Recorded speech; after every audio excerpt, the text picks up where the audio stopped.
전부 고개를 드시고 좌우 옆에 분에게 인사합니다. 아픔은 집사님을 또 성도님을 성장시켜 줄 겁니다.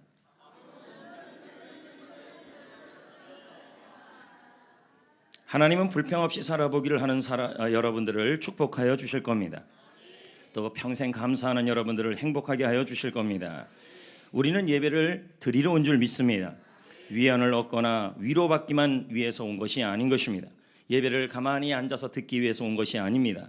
예배를 드려야 하나님께 복을 받기 위해서라 해서 예배 오는 것도 아닙니다. 하나님께 예배자가 되어야 할 줄 믿습니다. 예배자의 시작은 입술과 마음에서부터 시작되고 고개에서부터 시작됩니다. 그러므로 여러분 마음을 활짝 열고 입을 열고 고개를 들고 말씀에 집중해 주시기를 축복합니다. 예전에 이런 노래가 있었습니다. 아픈 만큼 성숙해진다. 이 노래는 구창모 씨가 부른 노래인데 아픔을 겪은 이후에 사람은 성숙되어 가고 성장하여 간다는 겁니다. 이 타이밍에 목사님이 한 곡 좀 뽑겠다라는 예상을 하고 있겠지만 안 합니다. 우리는 8월 달에 아픔은 나를 강하게 한다는 말씀을 나눈 적이 있습니다. 그러면서 여러분들이 생각하면 이 설교 오늘 한 적 아닌가 했는데 가만히 보십시오. 아픔이 나를 강하게 한다였습니다. 오늘은 아픔이 나를 성장시킨답니다. 다릅니다. 자, 그러면 아픔이란 무엇일까요?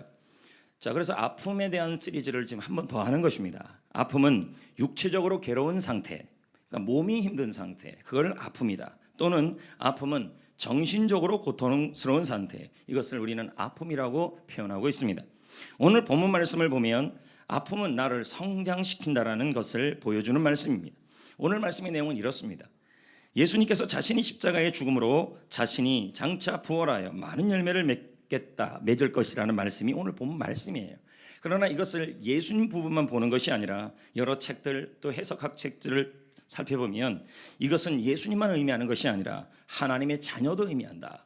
하나님의 자녀들이 아픔을 겪지만 어떻게 될 것이며 또한 이 아픔 가운데 하나님의 자녀들은 어떻게 살아야 좋을지를 보여주는 말씀이 오늘 요한복음 15장 12장 24절인 것입니다. 그러면 오늘 말씀을 통해서 하나님께서 저와 여러분에게 말씀하고자 하는 것이 있다라는 것입니다. 자, 다시 말씀드리겠습니다. 말씀은 오늘 이 자리에 예배당에 왔다라는 말은 어떤 말씀이든 간에 하나님은 개인적으로 말씀하시기를 원하시는 것입니다. 이 말씀이 하나님께서 오늘 나에게 여러분 자신에게 하시는 말씀이라는 것입니다. 사람의 말로 듣지 마시고 하나님 말씀으로 진실을 그러한가 아멘으로 받으면 이 말씀이 여러분 속에 역사할 것입니다. 그러면 첫 번째, 하나님께서 여러분에게 오늘 말씀을 통해 하나님이 여러분의 삶과 조건 속에서 하시고 싶은 말씀이 뭐냐는 겁니다. 그것이 제가 오늘 본문을 묵상하면서 하나님께서 저 안에 깨달은 한 문장이 있습니다. 그것은 성도는 추락하는 것이 아니다. 성도는 뿌려지는 것이다 라는 것입니다. 자, 24절입니다. 시작. 여기 하나님의 밀은 제가 예수님이라고 그랬잖아요. 그런데 이 하나님의 밀은 또 뭐를 의미하냐면 성도도 의미한다 그랬습니다. 떨어진다라는 말은 뭐를 의미하는 거냐면 잃어버린다 또는 쓰러지다, 불행에 빠지다, 뭐 여러 의미가 있는 것입니다. 여러분, 씨앗은 땅에 떨어집니다. 맞죠? 그럼 떨어지면 흙이 씨앗으로 떨어지면 씨앗이 아파요, 안 아파요? 생명력이 있으니까. 그리고 흙이 씨앗을 어떻게 해요? 덮잖아요. 자, 그러면 씨앗은 답답하고 아플 것이라는 것입니다. 이와 같이 우리도 땅에 떨어지는 경험을 하는 것입니다. 흙이 우리를 덮고 그래서 우리는 아픔을 겪고 육체적으로 정신적으로 괴롭고 힘들어질 때가 있다는 것입니다. 각 세대별로 사람들은 언제 아픔을 경험하는가를 한번 찾아봤습니다. 연구 통계에 따르면 10대들은 학업과 성적 때문에 아프다고 합니다. 그래서 10대들에게 물어보면 거의 학업, 성적, 이성관계 뭐 이런저런 문제입니다. 20대들은 결혼과 취직과 외모로 인해 힘들다고 합니다. 결혼, 취직, 외모. 그리고 30대, 60대를 우리는 뭐라고 표현하냐면 중년이라고 합니다. 이 중년의 시기는 자녀 교육이 시작되는 시기입니다. 그래서 30대, 40대 애들을 키웁니다. 그리고 50대, 60대에 가면 이제 자녀들에게 들어간 게 많은데 들어간 것만큼 안 나와요. 그러니까 어떻게 돼요? 이때 이건 제 얘기가 아닙니다. 심리학자 박성만 교수의 얘기입니다. 그분이 하는 말이 이때 부모들 마음에 허무감이 온다는 겁니다. 내가 이렇게 많이 땅 팔고 집 팔고 소 팔고 다 팔고 해줬는데 얘네들이 그 마음을 못 알아줄 때 그때 오는 이 중년의 허무함이 있다는 것입니다. 또 이 중년들은 자녀들과 함께 무슨 시기를 겪어오냐면 사춘기를 같이 겪어옵니다. 그러므로 자녀들과 갈등을 많이 겪어요. 그래서 아이들도 상처를 받지만 여러분 사실은 부모가 상처도 받습니다. 그래서 이 사춘기 중년을 겪어온 부모들의 마음에 아이들 때문에 겪은 갈등 때문에 오는 이 아픔이 남아있다는 것입니다. 부부간에는 어떻습니까? 건태감이 찾아오기 시작합니다. 건강은 예전과 다릅니다. 각종 질병이 찾아옵니다. 여러분 지금도 40대 50대 중년인데도 부인을 보고 남편을 바라볼 때 마치 새색시같이 보인다면 이것은 호르몬의 비정상인 것입니다. 지금 우리는 모두 전우애와 그리고 의리로 살아가는 거 아니겠습니까? 이들은 인생에 대하여 성공을 했든 이 중년 시대는 인생에 대해 성공을 했든 아니면 실패를 했든 중요한 건 중년은 인생의 바다 어딘가는 지금 와 있다는 것입니다. 하지만 중요한 것은 실패를 했든 실패를 하지 않든 아니면 성공을 했든 우리 중년의 시대들은 인생의 해가 서산으로 넘어가고 있음을 이제 보고 있습니다. 다시 새로운 도전을 하고 싶습니다. 하지만 가족이 있습니다. 사회적 책임이 있습니다. 그래서 모험을 못합니다. 중년은 후회도 많아지고 죽음에 대한 생각도 많이 하는 게 중년입니다. 왜 중년의 얘기를 이렇게 길게 하느냐? 제가 중년이어서 그럽니다. 그래서 중년의 아픔이 왜 이렇게 많이 이해가 되는지 모르겠습니다. 이도 저도 아닌 샌드위치 세대 얼마나 힘들겠습니까? 30대 60대에 끼어있는 여러분 아마 이 자리에 30대 60대가 제일 많을 것입니다. 다 같이 늙어가는 처지 그러나 모두 아픔이 있다는 것입니다. 60대 이상은 어떻겠습니까? 진짜 이분들은 아픕니다. 점점 보면 노쇠해지고 있습니다. 노후 대책을 준비를 하신 분들은 그래도 연금이 있습니다. 그러나 노후 대책에 준비하지 않는 분들은 건강과 노후에 대한 아픔이 있습니다. 아프고 외롭습니다. 저는 이 심리학 이 통계를 보면서 모든 세대가 아픔을 겪고 있다는 걸 알게 되었습니다. 하나의 아픔이 지나가면 또 하나의 아픔이 찾아오고 우리 모두는 지금 땅에 떨어져 가고 있고 땅에 묻히고 밟히고 눌리고 짓밟히고 있다라는 생각이 들 때가 있습니다. 하지만 성도 여러분, 저는 여러분에게 묻고 싶습니다. 씨앗은 땅에 떨어지는 것입니까? 뿌려지는 것입니까? 오늘 본문에는 뭐라고 표현했습니까? 한 알의 밀알이 땅에 떨어진다고 표현하고 있습니다. 저는 이 번역이 잘못됐다고 생각합니다. 떨어지는 것이 아닙니다. 한 알의 밀알이 땅에 뿌려지면이라고 해야 돼요. 왜 그러냐면 본문을 묵상하면 묵상할수록 저는 이 문장이 계속 생각났습니다. 성도는 땅에 추락하는 것이 아니다. 떨어지는 것이 아니다. 성도는 땅에 뿌려지고 심겨지는 것이다. 왜요? 성도는 씨앗이기 때문입니다. 여러분 뿌려지는 것하고 떨어지는 것하고는 다릅니다. 떨어지는 것은 높은 데서 아래로 추락하는 것입니다. 여러분 추락하면 어떻게 됩니까? 그래서 유명한 말도 있잖아요. 추락하는 건 날개도 없대요.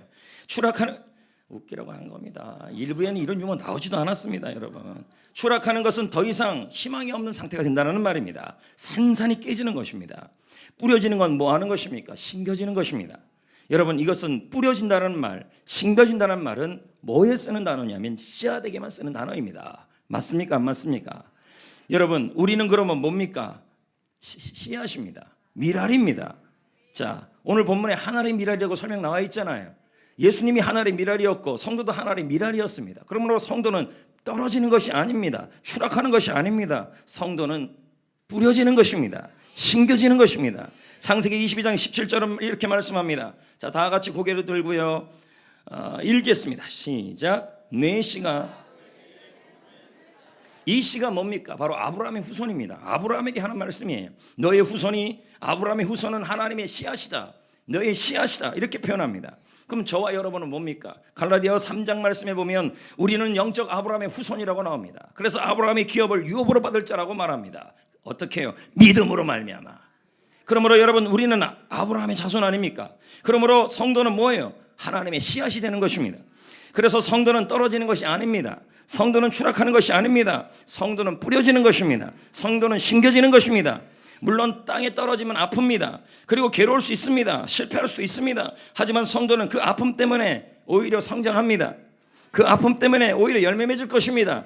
왜요? 성도는 씨앗입니다. 왜요? 성도 안에는 씨앗이게 생명력이 있기 때문인 것입니다. 24절 말씀을 한번 보겠습니다. 내가 진실로, 자, 다 같이 읽겠습니다. 시작. 내가 진실로 너에게 이르노니 한 알의 밀이 땅에 떨어져 열매를 맺는다. 그렇게 나오잖아요.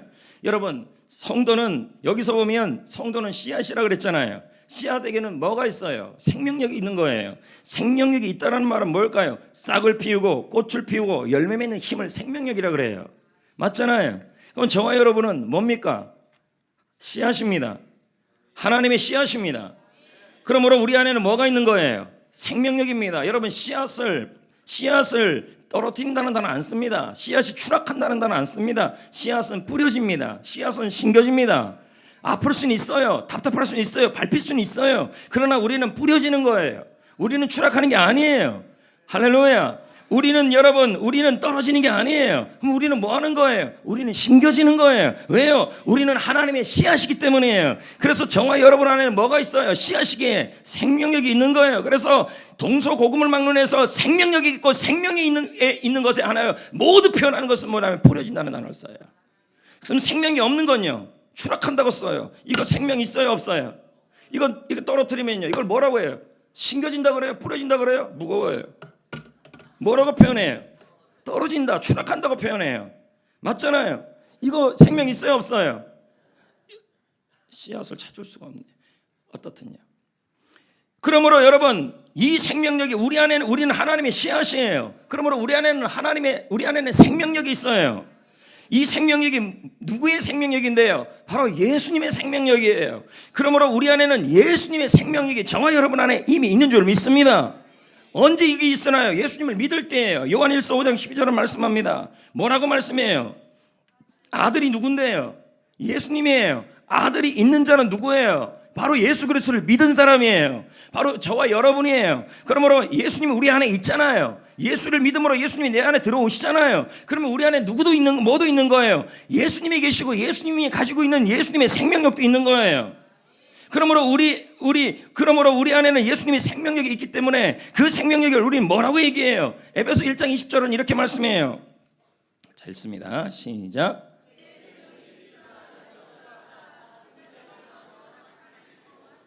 자, 여기 보면 예수님의 능력이 나와요. 어떤 능력인데요? 죽은 자들 가운데서 다시 살아난 능력이에요. 그래서 하늘 보좌에 앉은 능력이에요. 이 능력이 바로 저와 여러분 안에 있다는 말이에요. 기도 많이 해 얻는 게 아니라 철회해서 얻는 게 아니라 주 예수 그리스도를 믿는 여러분 안에 이미 있는 거예요. 그러므로 여러분은 이미 대단한 존재라는 거예요. 아멘. 우리 안에는 예수의 생명력이 있고요. 그래서 우리는 유리공이 아니에요. 우리는 접시가 아니에요. 우리는 그래서 추락하지 않아요. 우리는 산산이 깨지지 않아요. 우리는 묻혀지지 않아요. 우리는 뿌려지는 거예요. 우리는 심겨지는 거예요. 우리는 추락해도 박살나지 않아요. 물론 떨어져서 아플 수는 있어요. 그러나 우리는 또 심겨서 밟힐 수도 있어요. 짓밟힐 수 있어요. 그래서 아파요. 그러나 우리는 살아날 것입니다.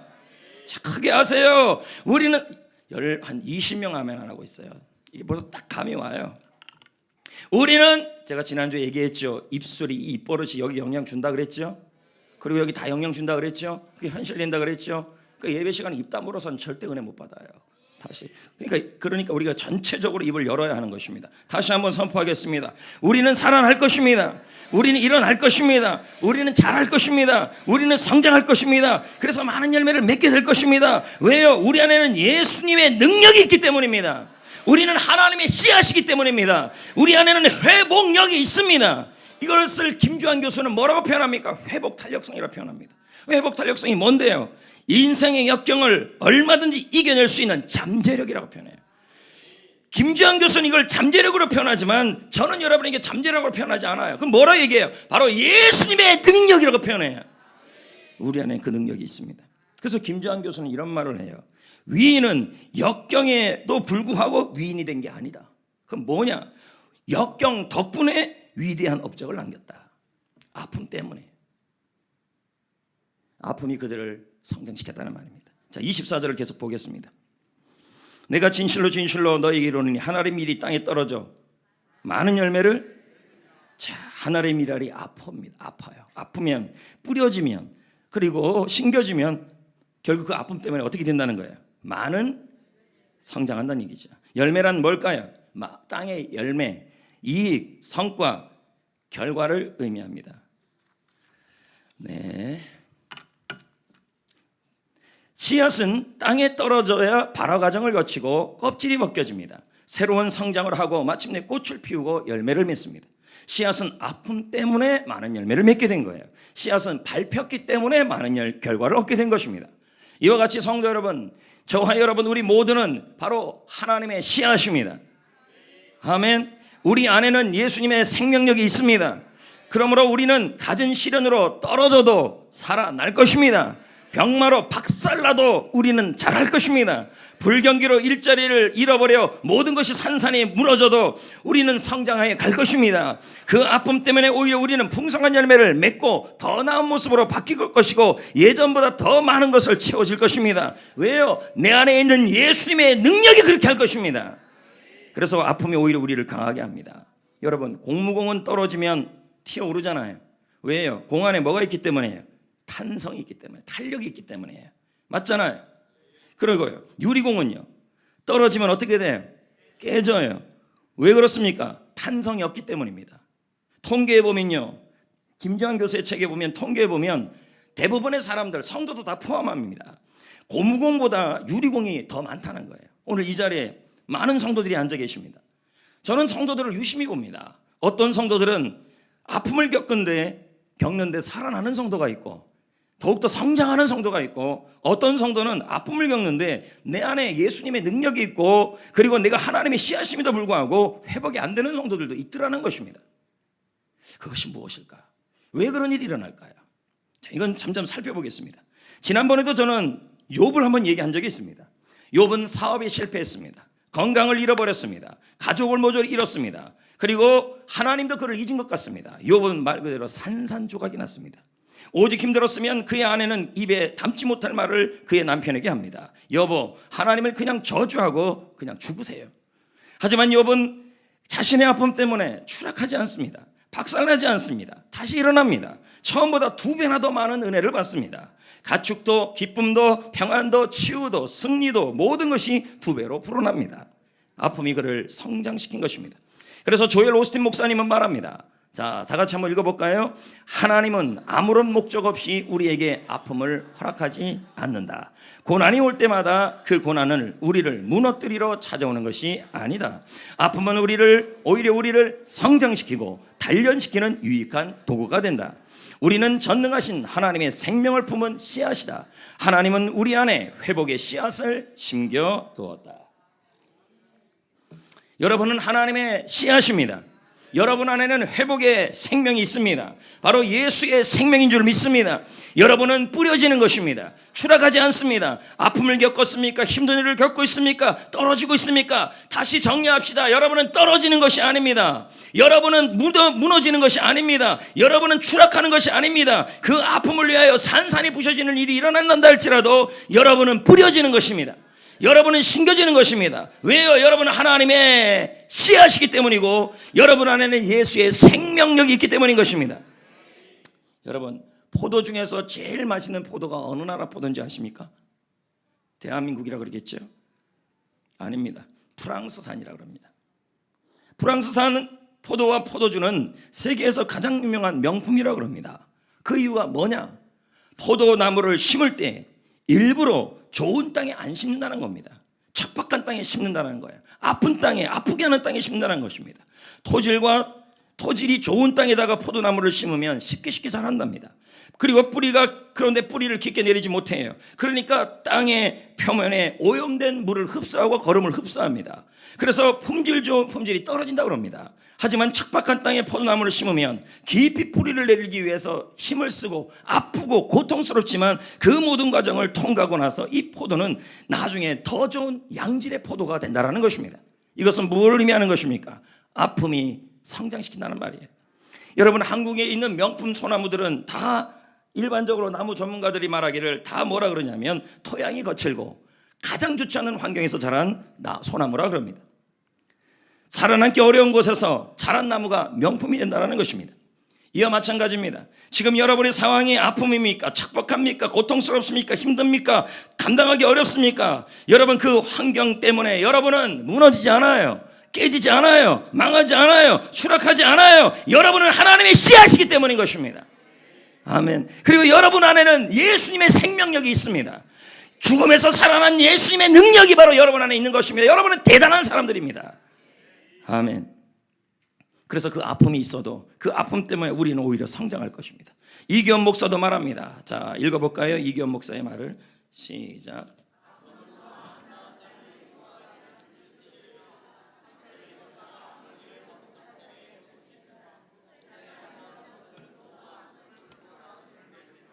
믿으십니까? 성도 여러분, 지금 많이 아프십니까? 뭔가를 잃어서 아픕니까? 미래가 암울해서 아픕니까? 사람들이 여러분을 밟고 지나고 있습니까? 자꾸 힘듭니까? 힘든 사건이 있습니까? 그래서 교회 와도 얼굴을 우울하게 하고 힘들게 다니고 있습니까? 자, 그러고 있는 분들이 계십니까? 그리고 회복되지 못하고 있습니까? 우리는 전능하신 하나님의 씨앗이라는 것을 잊으시지 마십시오.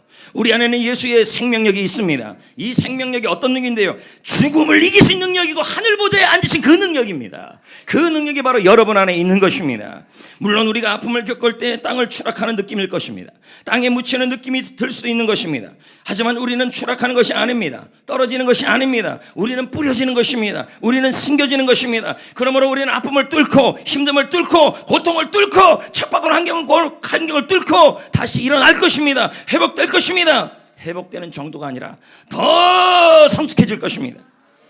우리는 아픔 때문에 성장할 것입니다. 아픔 때문에 우리는 새로운 기회가 생길 것입니다. 아픔 때문에 새로운 능력이 자라날 것입니다. 그래서 성도에게 아픔을 뭐라고 얘기하냐면 성장통이라고 합니다.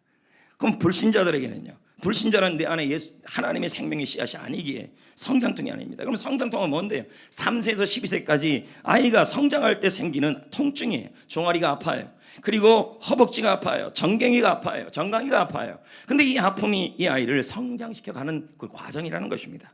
성도 여러분, 여러분의 아픔, 지금의 현재의 아픔은 성장통인 것입니다. 그런데 성도 여러분, 자, 이 자리에 보세요. 저도 이렇게 유심히 봐요. 설교 준비하면서도. 우리 교회 성도들뿐만 아니라 전국의 성도들을 한번 봅시다. 분명히 여러분은 하나님의 씨앗이에요. 그리고 우리 안에는 예수의 생명력이 있어요. 그러면 우리는 살아날 힘이 있다라는 말이에요. 아픔을 이겨낼 힘이 있다라는 말이에요.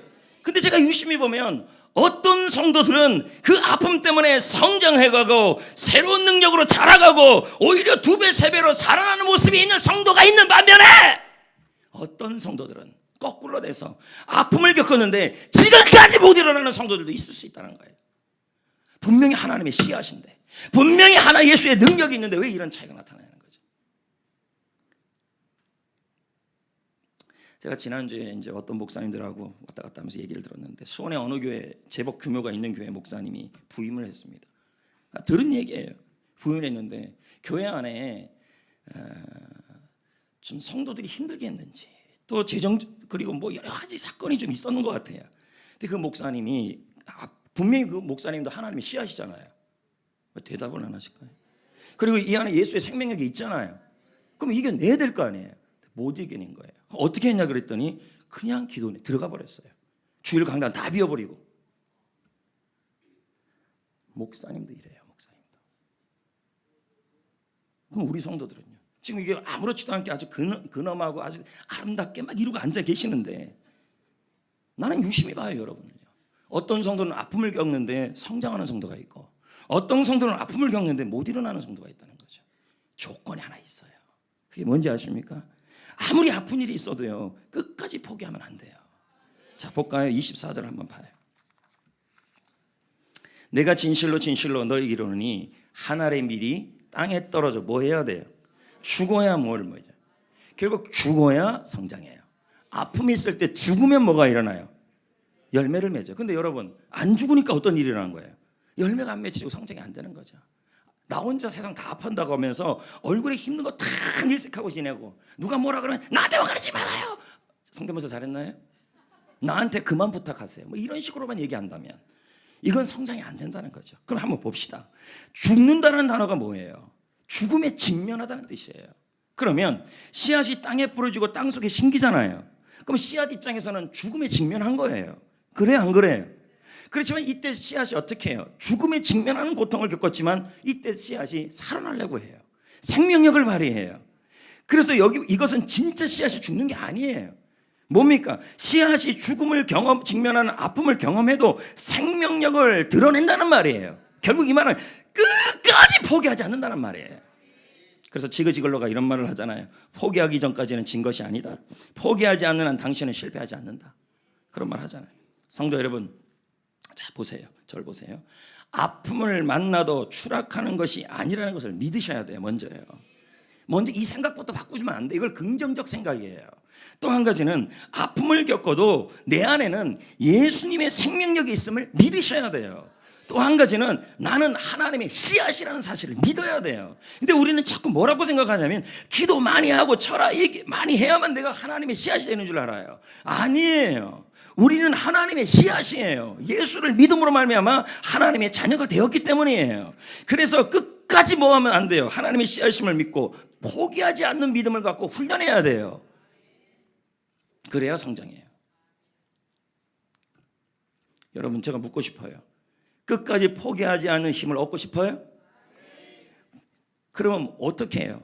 믿음이에요. 자, 볼까요? 여러분이 믿으면 뭘 믿어야 되냐면 나는 하나님의 씨앗이고 뿌려진 것이라는 것을 믿으면, 그리고 내 안에는 예수의 생명력이 있음을 믿으면 뭐가 생겨요? 끝까지 포기하지 않고 전진하는 힘이 생겨요. 어디 나오는데? 에베소 3장 12절에 나와요. 자, 읽어볼까요? 우리가 그를 뭐해요? 그가 누군데? 우리 주님이시잖아요. 그가 하시는 일을 뭐하면? 믿음으로 말미암아. 믿어야 된다는 얘기죠. 예? 나는 뿌려진 것이다. 나는 심겨진 것이다. 나는 하나님의 씨앗이다. 나는 예수의 생명력이 있다는 것을 뭐해요? 믿으라는 거예요. 그럼 뭐가 생겨요? 뭐가 생겨요? 그 다음은요? 전진이 나와요. 나아감. 결국 어디에서 이 모든 게 나와요? 담대함과 확신과 담대하게 앞으로 나아가는 전진하는, 끝까지 포기하지 않는 힘이 어디서 나와요? 그를 믿음으로 해요. 여러분, 자 다시 정리합시다. 저는 봅니다. 우리 성도들뿐만 아니라 아까 말한 그 목사님도 보는 거예요. 그러면 왜 많은 사람들이 아픔을 경험하는데 못 일어나고 그렇게 도망가냐는 거죠. 근데 어떤 사람은 일어나요. 그 차이가 어디 나오냐면 끝까지 포기하지 않는 힘이 생겨야 돼요. 그게 뭐여야 돼? 믿음이라니까요. 믿어야 담대해져요. 믿어야 확신이 생겨요. 믿어야 전진해져요. 그럼 뭘 믿어야 돼요? 나는 하나님의 씨앗이라는 것을 먼저 믿으세요. 나는 추락하는 것이 아니라 나는 뿌려졌다는 것을, 심겨졌다는 걸 믿으셔요. 그런 다음에요, 나는 하나님 예수의 생명력이 있음을 믿으셔야 된다는 거예요. 이걸 믿어야 뭐가 생겨요? 담대함, 확신, 끝까지 포기하지 않는 힘이 생겨요. 아멘.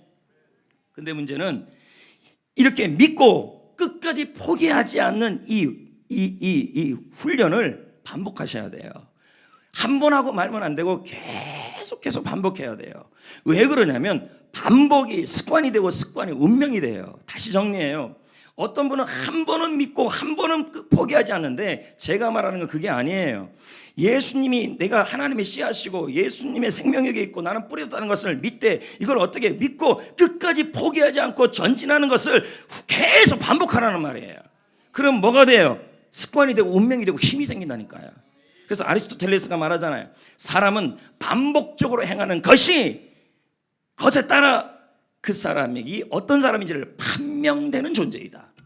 그 사람이 지금 반복하는 것이 바로 그 사람이란 얘기예요. 심리학자들의 책에 보면 이런 얘기 있어요. 여러분, 사람의 몸에는 뭐가 있어요? 이따가 좀 해줘요.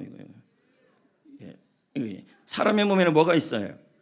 근육은 언제 생겨요? 훈련할 때 생겨요. 반복할 때 생겨요. 근데 심리학자들이 무슨 말 하는지 아십니까? 인간의 마음에도 근육이 있대요. 중요한 얘기예요. 그럼 제가 허튼 얘기를 하는 게 아니잖아요. 인간의 마음에도 근육이 있는데 고난과 역경을 견디는 그 힘이 있다는 게 마음이에요. 근데 이 마음의 근육이 견뎌낼 수 있는 무게는 훈련에 의해서 키워진다는 거예요. 자, 보세요. 오늘 이 자리에 앉아있는 사람들 중에서 전부 하나님의 씨앗이에요. 그리고 예수의 생명력이 있어요. 맞잖아요. 그리고 이걸 나는 믿어요. 근데 어떤 사람은 이걸 계속 믿는 훈련을 반복한 사람이 있고, 나는 끝까지 포기하지 않을 거야, 전진할 거야, 이걸 계속 훈련하면서 반복하면서 모든 일인지 간에 포기하지 않는 사람이 있어요. 이러면 뭐가 생기는지 아세요? 마음에 근육이 생겨요. 근데 그러지 않는 사람이 있어요. 성도인데도요, 믿지 않아요. 끝까지 포기하고 전진하는 힘이 없어요. 그건 뭐예요? 각양각색 마음의 근육이 약해요. 그래서 뭔 일만 있으면 교회 옮긴대요. 뭔 일만 있으면 도망간대요. 이런 얘기를 자꾸 하는 이유가 그런 의미예요. 사역 그만두겠대요. 나 집 나가버릴 거래요. 이거 왜 그럴까요? 성도인데도요. 그 사람이 뭐가 안 돼서 그래요? 마음의 근육이 훈련이 안 돼서 그래요. 여러분, 다시 한번 정리합시다. 우리는 하나님의 씨앗입니다. 아멘. 내 안에는 예수의 생명력이 있습니다. 맞죠? 맞죠? 그러면 이것을 뭐 하자는 거예요? 믿으라는 거예요. 한 번만 믿지 말고 계속 믿으세요. 그럼 뭐가 생겨요? 담대함과 확신과 전진해서 끝까지 포기하지 않는 힘이 조금씩 생길 거예요. 그럼 이걸 한 번 그러지 말고 모든 상황 속에서 이 훈련을 하라고요. 나는 어떤 상황에도 나는 하나님의 씨앗이다. 나는 예수의 생명력이 있다. 나는 끝까지 이것을 믿고 포기하지 않고 전진할 것이다. 이걸 계속 하라는 말이에요. 계속. 그럼 뭐가 생겨요? 마음의 근육이 생겨요. 아멘. 그러면요, 수많은 스트레스와 일상의 스트레스와 인간관계 갈등, 이것을 고민을요 이겨내요. 근데 어떤 사람은요, 교회 와도 스트레스가 있고 갈등이 있고 그리고 고민이 있는데 못 이겨내요. 어떤 사람은요. 왜 그런지 아십니까? 이 훈련을 안 한다는 거죠. 믿으십시오. 믿으십시오. 하나님의 씨앗입니다. 예수의 생명력이 있습니다. 그리고 믿고 힘이 생깁니다. 조금씩 힘이 생겨요. 이때 뭐 해야 돼요? 더 훈련하십시오. 끝까지 믿고 포기하지 않고 모든 일이지 아파도 전진하십시오. 그러면 여러분 마음에 힘이 생겨요. 아멘. 저는 성도 여러분, 현재 우리 교회는 이제 전도 양육형 교회로 되어가고 있습니다. 하지만 처음부터 쉽게 되지는 않았습니다. 교회를 전도 양육형 교회로 만드는 것은 역시 힘든 일이었습니다. 교회 전도하고 제자 훈련하면서 이게 뭘까요? 교회 존재 이유예요. 많은 기쁨도 있었지만 시행착오도 있었고 고통도 따랐습니다. 물론 여러분, 훈련은 쉬운 일이 아닙니다. 힘든 일이에요. 근데 여러분, 제자 훈련 일이 쉬운 일은 아니에요. 그러니까 많이들 안 받으려고 자꾸 그래요. 그러나 여러분, 성도의 존재 목적, 교회의 존재 이유는 훈련이에요. 제자 되는 거예요. 아멘. 저는 알았어요. 여러분 이렇게 하면 안 나올지, 이 부분만 하면 아멘 안 한 걸 알아요. 훈련입니다. 훈련을 받으면요 마음의 근육이 생겨요. 진짜 그렇다니까요. 언어 훈련, 입술 훈련, 삶 훈련, 감사 훈련, 자꾸 그거 해보세요. 그래서 훈련을 자꾸 받은 사람들은 마지막 단계에 가면 뭐가 생기냐면 마음의 근육이 생겨서 모든 상황을 이길 수 있는, 고난을 이길 수 있는 힘이 생긴다니까요. 훈련 꼭 받으셔야 돼요.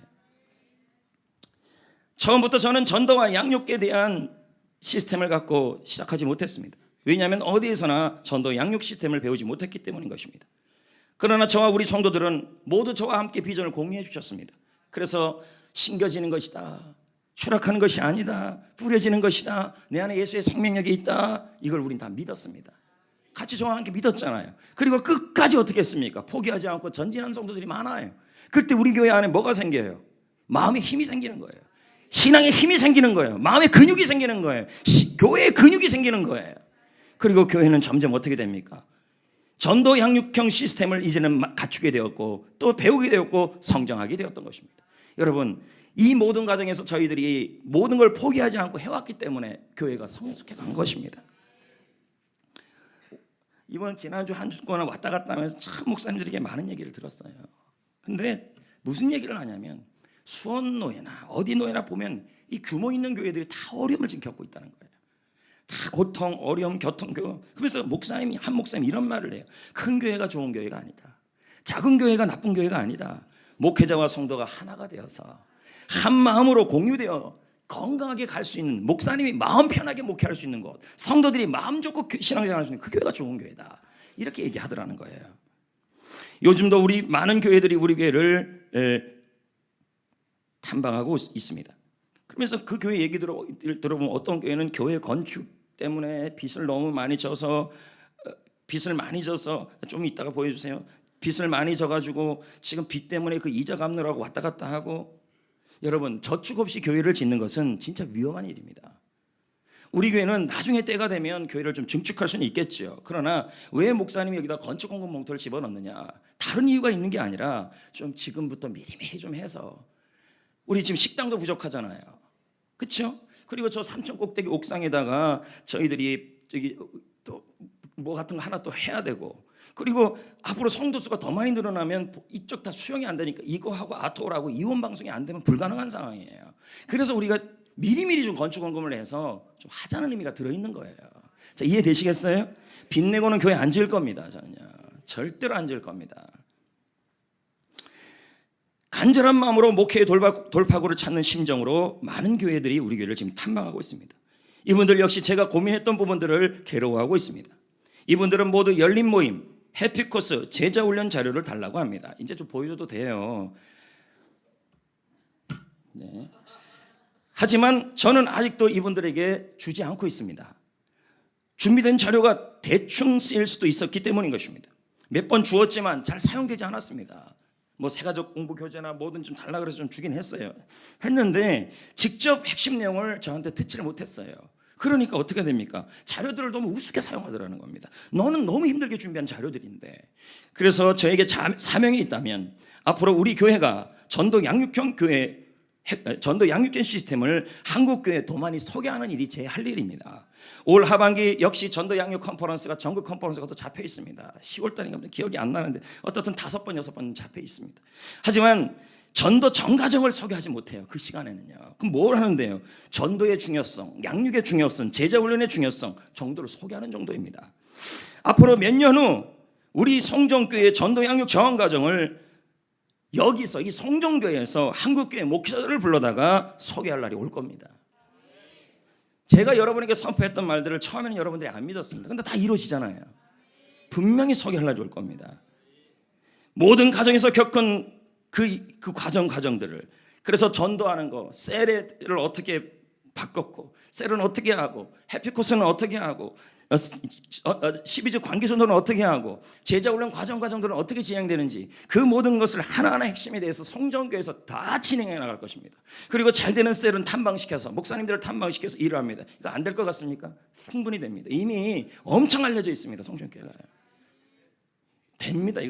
제가 이거 열기만 하면 모입니다. 근데 내가 아주 안 여는 것뿐입니다. 왜? 아직 더 있어야 된다고 생각하고 있습니다. 그리고 현재 저희 교회는 열방을 향하여 이 일들이 전해지고 있습니다. 지난주 저는 오사카 신학대학 교수 요원으로 가서 일본 신학생들을 대상으로 전도에 대한 강의를 하고 왔습니다.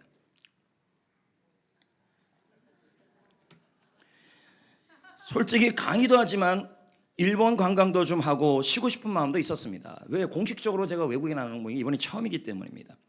하지만 공항에서부터 오사카 신학대학 숙소까지 가는 길을 가면서 저의 모든 기대는 산산이 깨졌습니다. 음식도 그렇고 숙소도 그랬습니다. 호텔이 너무 작았습니다.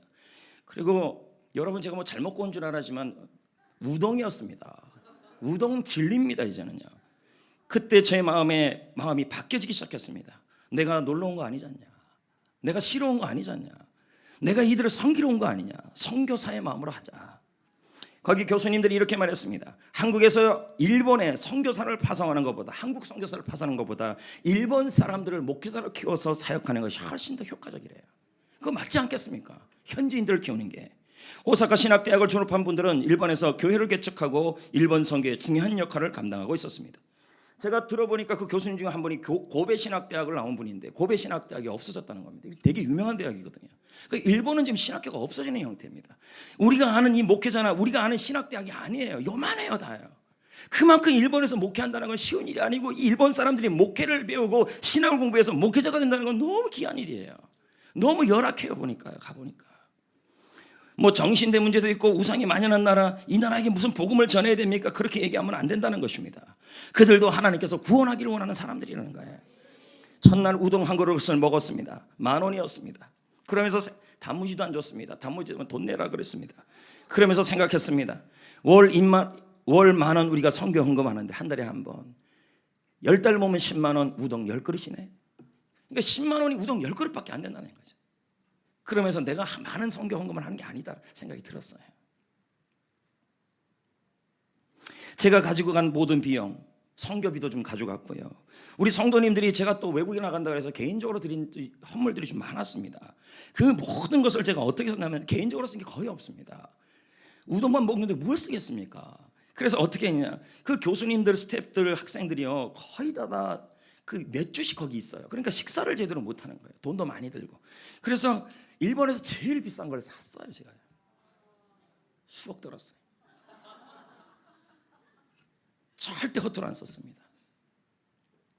너무 고맙더라고요. 성도들이 이렇게 섬겨주니까. 처음에 학장님이 저한테 연락이 왔습니다. 권 목사님, 보리건빵 좀 가져오세요. 난 속으로 열받았습니다. 왜냐하면 일본에는 건빵 없나? 이 생각이 들었습니다. 근데 가보니까 일본 신학대학의 상황은 한국과 너무도 달랐습니다. 간식 하나도 구하기 어려웠어요. 예. 그래서 제가 이제 건빵을 갖고 가려고 그랬더니 너무 많은 거예요. 이만큼이잖아요. 캐리어에 넣어보니까 반 이상이 다 건빵이에요. 내 옷은 너무 가벼워요. 2kg도 안 돼요. 건빵이 20kg예요. 너무 셌나요? 18kg. 그래서 내가 부탁을 했어요. 성도님들한테, 권사님들한테 좀 싸달라. 성도님들한테, 우리 이 목사님한테 부탁을 했더니 나는 그냥 들기 편하게 해달라 그랬는데 또 어떻게 싸웠냐면요. 여기 하나에다가 비닐봉지에다 넣어갖고 건빵을 20개씩 넣은 거예요. 딱딱딱. 그 리본까지 다 붙였어요. 150개, 170개.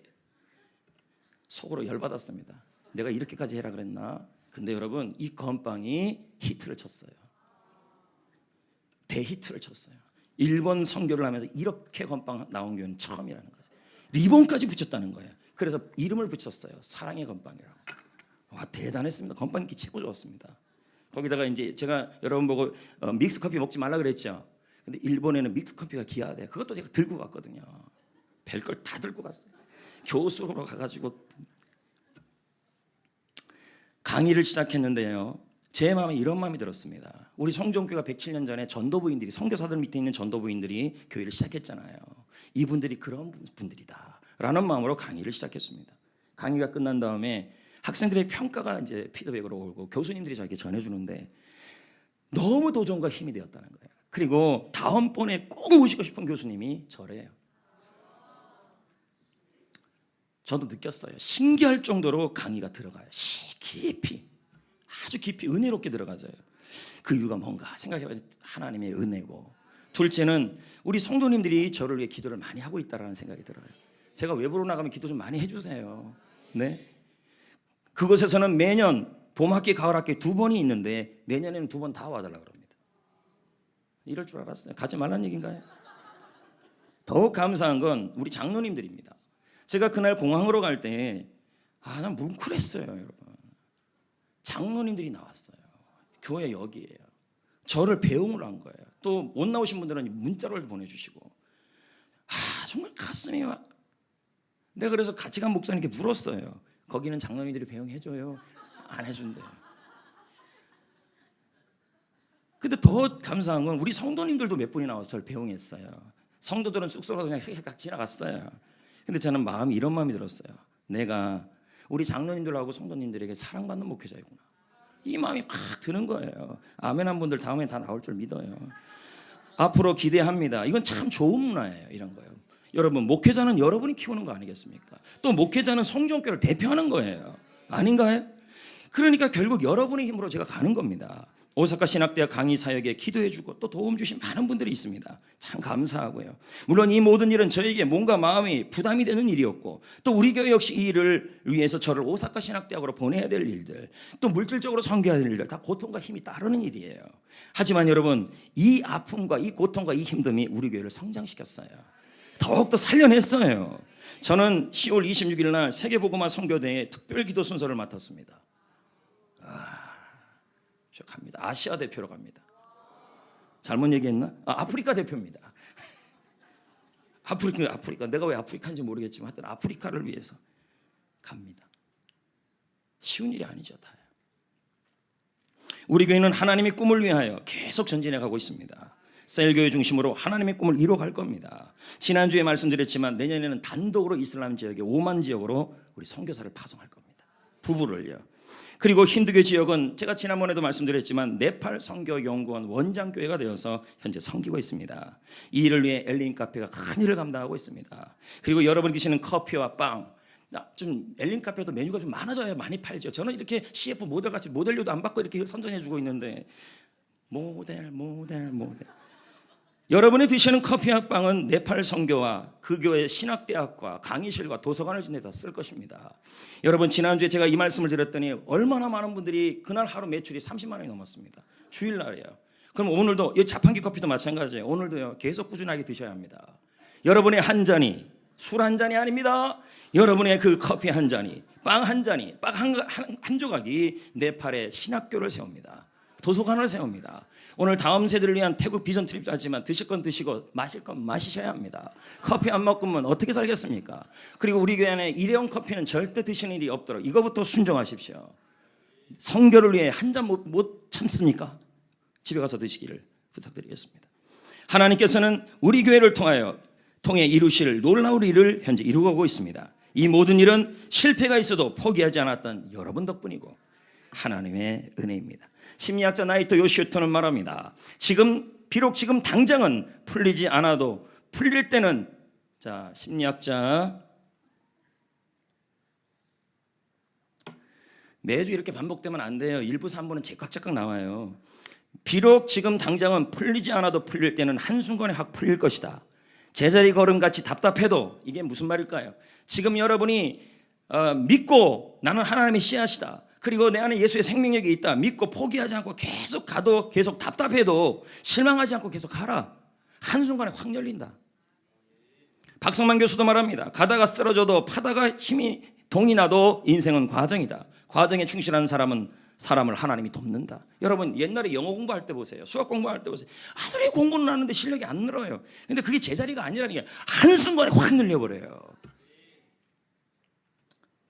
갖가지 견디기 힘든 어려움으로 아픔이 있습니까? 지금 이 견디기 힘든 순간에 힘이 드십니까? 너무 지쳤습니까? 가진 시련과 병마가 여러분에게 이렇게 말할 수 있습니다. 너는 나를 이길 수 없다. 내가 너를 보다 훨씬 강하다. 너를 묶어버리고 말 거다. 묻어버리고 말 거다. 너를 박살내고 말 거다. 병마가, 시련이 우리에게 그렇게 말합니다. 그때도 우리는 담대하게 끝까지 포기하지 말고 말해야 합니다. 나는 살아나고 있다. 불경기가 때문에 일자리를 잃고 있어도, 저축한 돈을 다 날려도 나는 추락하지 않는다. 나는 묻히지 않았다. 나에게는 회복력이 있다. 나에게는 하나님의 생명력이 있다. 나는 끝이 아니다. 내가 지금 병상에 누워있지만 그래봐야 잠시이다. 예수의 능력으로 나는 반드시 회복될 것이다. 더욱더 풍성한 열매를 맺게 될 것이다. 저는 여러분에게 지금 찬양한 곡을 불러드리려고 합니다. 1절은 자신의 아픔을 하나님께 드리는 고백, 2절은 하나님께서 여러분에게 불러주는 고백입니다. 그 말씀을 믿겠습니다.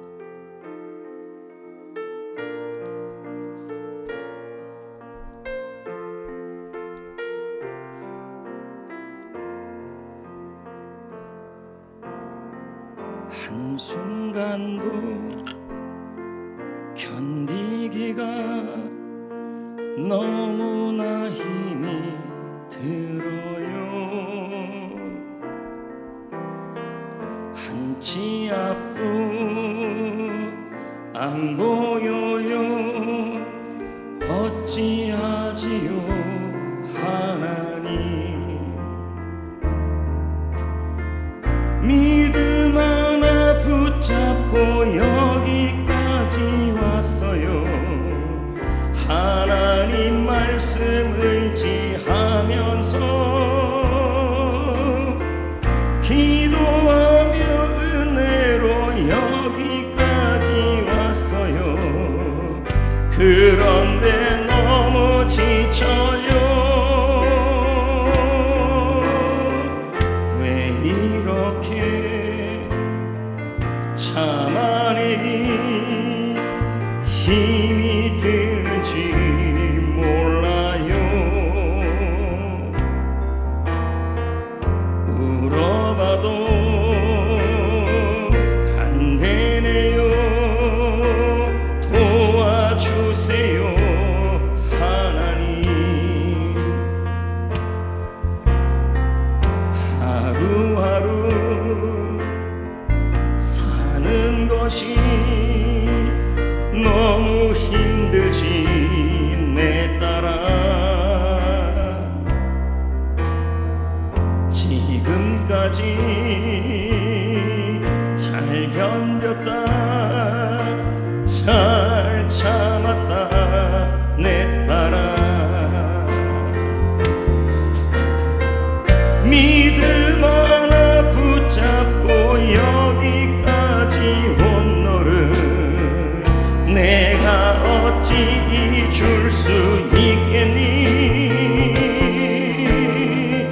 기도하며 은혜로 여기까지 온 너를 기억하고 있단다.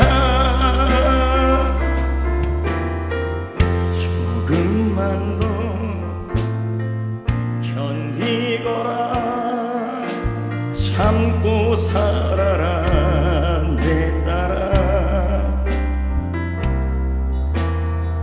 조금만 더 기다려라. 사랑하나 내 딸아. 믿음 하나 붙잡고 다 같이 부릅니다. 믿음 하나 붙잡고 여기까지 온 너를 내가 어찌 잊을 수 있겠니. 기도하며 은혜로 여기까지 온 너를 기억하고 있단다. 나는 너를 기대한다. 나는 너를 기대한다. 이겨낼 줄로 믿는다. 사랑으로 품고 살아.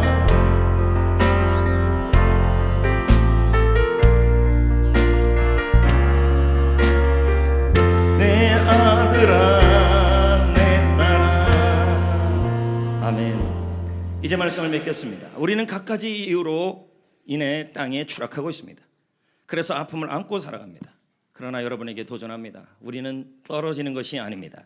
우리는 추락하는 것이 아닙니다. 우리는 묻히는 것이 아닙니다. 우리는 뿌려지는 것입니다. 심겨지는 것입니다. 왜요? 우리는 하나님의 씨앗입니다. 우리 안에는 예수님의 생명력이 있습니다. 그러므로 우리는 떨어져도 밟히고 묻히고 병마로 박살나고 불경기로 산산조각나고 상황에 아픔이 있다 할지라도 우리는 살아날 겁니다. 성장할 것입니다. 열매를 맺게 될 것입니다. 이것을 믿으십시오. 그러면 담대함이 생깁니다. 그리고 확신이 생깁니다. 전진할 힘이 생깁니다. 그러나 멈추지 말고 끝까지 인내하면서 끝까지 포기하지 않고 믿음으로 사는 훈련을 하십시오. 그러면 마음에 근육이 생깁니다. 그리고 그 근육 때문에 이제는 승리할 수 있게 될 것입니다. 그러니까 어떤 분을 보면 참 못 견뎌내요. 성도인데도 그냥 지금까지 못 일어나요. 언제부터? 10년 전부터 지금까지. 왜 그럴까요? 마음의 내성이 너무 약해요. 근육이. 이제부터 하셔야 합니다. 아픔이 여러분을 성장시킬 겁니다.